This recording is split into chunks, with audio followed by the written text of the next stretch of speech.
This is Marsbees and AI swarm behaviors. So what are Marsbees? Well, Marsbees are robotic flapping wing flyers about the size of a bumblebee.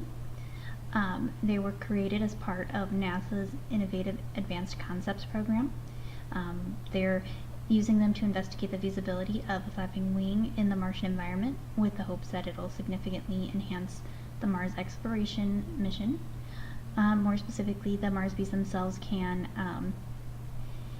they will have integrated sensors and wireless communication devices, and hopefully, they'll be able to benefit the exploration by facilitating reconfigurable sensor networks, creating resilient systems, and completing simple data collection using single or collaborative Marsbees.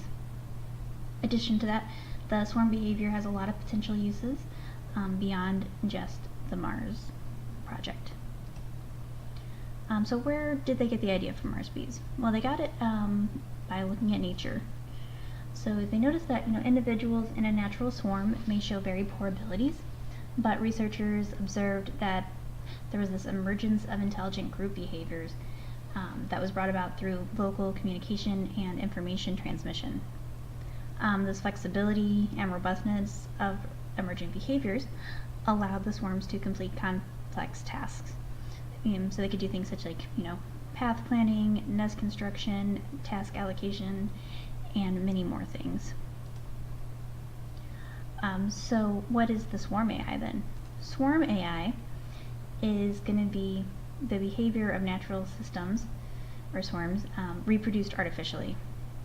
More specifically, it's the collective behavior of artificial, decentralized, self-organized systems. They usually consist of simple agents, which are also sometimes called voids.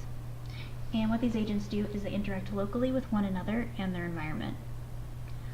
So in 1986, Craig Reynolds created an artificial life program called voids in order to simulate the flocking behavior of birds. So swarm AI demonstrates emergent behavior. This means that the complexity of the agents arises from the interactions of the individuals, usually by following a set of simple rules. So for example, with steering behaviors, you'll see things like separation, alignment, or cohesion.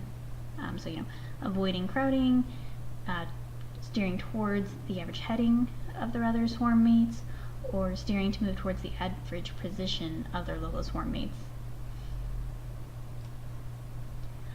How could it help with Mars exploration? Well, the way it can help with the Mars exploration is in a number of ways. So right now, they've just got Curiosity, or maybe possibly other rovers up on Mars, but each rover is just one unit, and should anything go wrong, that's just a lost investment. However, with a swarm, each one of them is much less expensive because they are much simpler in what they do. To explore Mars, you can have this big group of simple robotics that can come together to do these same complex tasks that for example Curiosity could do, but should one of those agents get destroyed or broken, it could just easily be replaced with another. Also, since they're a smaller part of a whole, their size itself can be a lot smaller.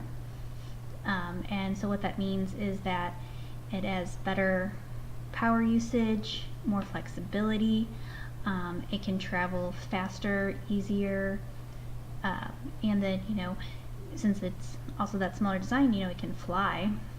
So that makes it a lot easier to navigate the rocky terrain of Mars. So when are we going to get these Marsbees? Well, the Mars mission is still a long way away. Right now, NASA is in phase 1 of testing, so they're working on their prototypes, they're making sure that the bees can fly in a Earth atmosphere. The next phase is going to include having them fly in a vacuum to more accurately simulate a Mars atmosphere, and they're going to go on there for several more phases before they actually launch any to the Martian surface. But that doesn't mean that there's not more things that the swarm AI can be used for. So even right now, swarm AI is being used. For example, Southwest Airline uses swarm AI so that their pilots can arrive and depart as efficiently as possible. You see it used in crowd simulators, whether it's like the Lord of the Rings or the Houdini engine or various other movies or games. Simulations that have to deal with swarms are very popular there. And then in the far future, we may even see this in the form of medical nanobots. Tiny, very simple machines that could do incredible things because all they need to do is communicate locally in order to complete their tasks. Alright, so that's going to be it for my presentation. Thank you.